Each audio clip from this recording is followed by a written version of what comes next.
एक बार की बात है, एक गुरुजी होते हैं और उनके 10 शिष्य होते हैं, यानी कि 10 चेले होते हैं। वो चेले बहुत ही आज्ञाकारी चेले होते हैं, जो गुरुजी बोलते हैं वही चेले करते हैं। एक बार क्या होता है, कुछ आश्रम में उनके चेले ज़्यादा हो जाते हैं, लमसम 15-20 चेले धीरे धीरे बढ़ जाते हैं। वो 10 चेले जो पुराने होते हैं उन्हें छोड़ के 10 चेले और आ जाते हैं, तो उनके आश्रम में 20 चेले हो जाते हैं टोटल। फिर वो गुरुजी सोचते हैं क्यों ना अपना चेले का परीक्षा लिया जाए कि इसमें का जो चेले हैं जो मेरे शिष्य हैं, जो कि सब काबिल हैं कि नहीं काबिल हैं, कैसे पता करूं। फिर गुरुजी सोचते हैं, बहुत डिस्कस करते हैं अपने आप से। फिर एक दिन आते हैं आश्रम में, बोलते हैं कि जितने भी मेरे शिष्य हैं सब मेरे पास आ जाएं। फिर गुरुजी के जितने भी शिष्य होते हैं सब गुरुजी के पास ही घेरा बना के बैठ जाते हैं। फिर गुरुजी से बोलते हैं कि हाँ गुरुजी बोलिए, आपका क्या आदेश है।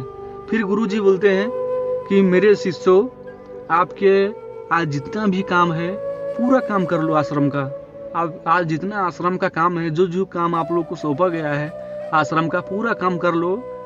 और जो जल्दी काम करके आएगा उसे आज मैं भगवान का दर्शन कराऊंगा, उसे मैं साक्षात भगवान का दर्शन कराऊंगा। इतना सुन के पूरे शिष्य होते हैं जो उत्साह हो जाते हैं, उनके अंदर एक उमंग पैदा हो जाती है, भगवान का देखने का लालसा पैदा हो जाता है कि भगवान कैसे होते हैं। अगर गुरुजी ने जो उनको बोला था, उनको बताया था, जो गुरुजी उनको बोले थे वो गुरुजी उनको कर दिखाए थे। फिर चेले को विश्वास हो जाता है, पूरे चेले को, कि गुरुजी ने कहा बोला है तो कहीं ना कहीं सही बोले होंगे। तो जितना भी काम है पूरा काम कर लेते हैं। फिर गुरुजी के पास चलते हैं, वो लोग आपस में प्लानिंग करते हैं और पूरा काम खत्म करके फिर शाम को गुरुजी के पास आते हैं।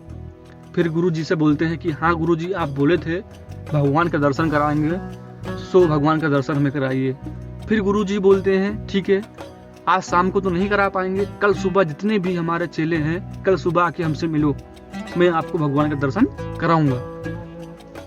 फिर पूरा चेले सुबह उनसे मिलते हैं आश्रम में जाके। फिर बोलते हैं हाँ गुरुजी हमें भगवान का दर्शन कराओ, भगवान कहाँ है। फिर गुरुजी बोलते हैं सबको कि ये बांस का टोकरी जो होता है, टोकरी बांस का, सबको एक एक टोकरी देते हैं और बोलते हैं जाओ नदी से पानी भर के लेके आओ, जो पानी भर के लाएगा उसी भगवान का दर्शन मैं कराऊंगा। फिर जितने भी उनके चेले होते हैं पूरा चेले नदी किनारे जाते हैं और पानी भरने की प्रयास करने लगते हैं, कोशिश करने लगते हैं कि पानी भर के लेके जाएंगे तो गुरुजी हमें भगवान का दर्शन कराएंगे। पूरे चेले जितने भी उनके शिष्य होते हैं सब प्रयास करते रहते हैं। और आपको मालूम है जो टोकरी होता है, टोकरी बांस की होती है, उसमें गैप होता है, उसमें पानी जाने का रास्ता होता है, उसमें पानी भरता नहीं है। दिन भर लोग प्रयास करते रहते हैं, 1 घंटा बीत जाता है, 2 घंटा बीत जाता है, धीरे धीरे 2 से 3 घंटा बीत जाता है, पर टोकरी में पानी नहीं आता है। फिर कुछ लोग उसमें का जो कुछ शिष्य थे बोलते हैं नहीं यार, इसमें टोकरी में पानी नहीं आएगा, गुरुजी ने हमें बकाया है, गुरुजी ने हमारा अपमान किया है, गुरुजी सही नहीं है, क्योंकि ये टोकरी में पानी कैसे आ सकता है, टोकरी में बहुत ज़्यादा गैप है और पानी नहीं आ सकता है।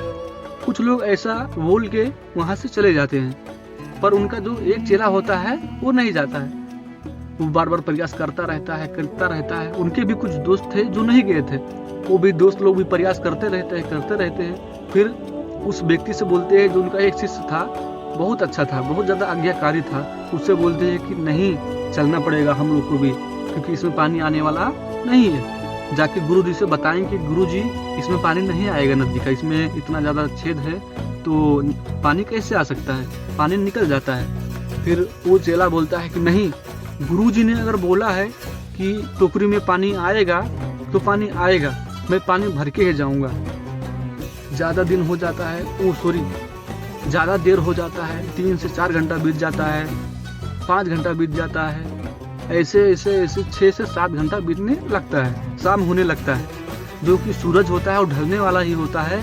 पर वो चेला जो उनका होता है, जो शिष्य होता है, वो हार नहीं मानता है, वो प्रयास करता रहता है।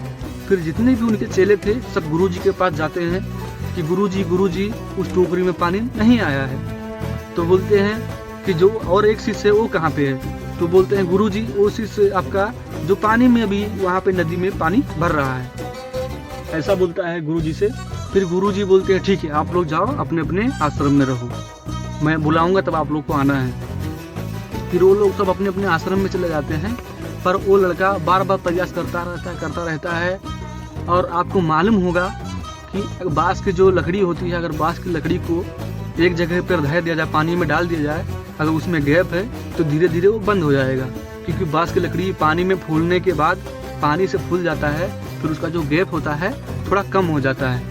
और कुछ कंकड़ जमे हो गए थे, बालू जमा हो गया था उस टोकरी में नदी का, तो धीरे धीरे उसमें पानी आ जाता है। जब उसमें पानी आ जाता है, फिर उस इंसान जो उनका शिष्य होता है उस पानी को लेके गुरुजी के चरणों में लेके जाता है, बोलता है गुरुजी मैं पानी लेके आ गया, बताओ अब मुझे भगवान का दर्शन कराओ। फिर गुरुजी बोलते रहते हैं, उसका पीठ ठोकने लगते हैं, बोलते हैं तुम मेरे सबसे प्रिय शिष्य हो। उसका पीठ ठोकने लगते हैं गुरुजी और बोलते हैं तुमने भगवान का दर्शन कर लिया। तो बोलते हैं कैसे गुरुजी? चेला बोलता है कैसे गुरुजी? बोलते हैं आपने विश्वास किया, विश्वास का ही तो दूसरा नाम भगवान है। जो इंसान विश्वास कर लेता है समझ लो वो भगवान का दर्शन कर लिया। तो दोस्तों, इस कहानी के माध्यम से आपको क्या समझ में आया होगा? कृपया कमेंट करके जरूर बताएं कि इस कहानी से आपको क्या सीख मिली।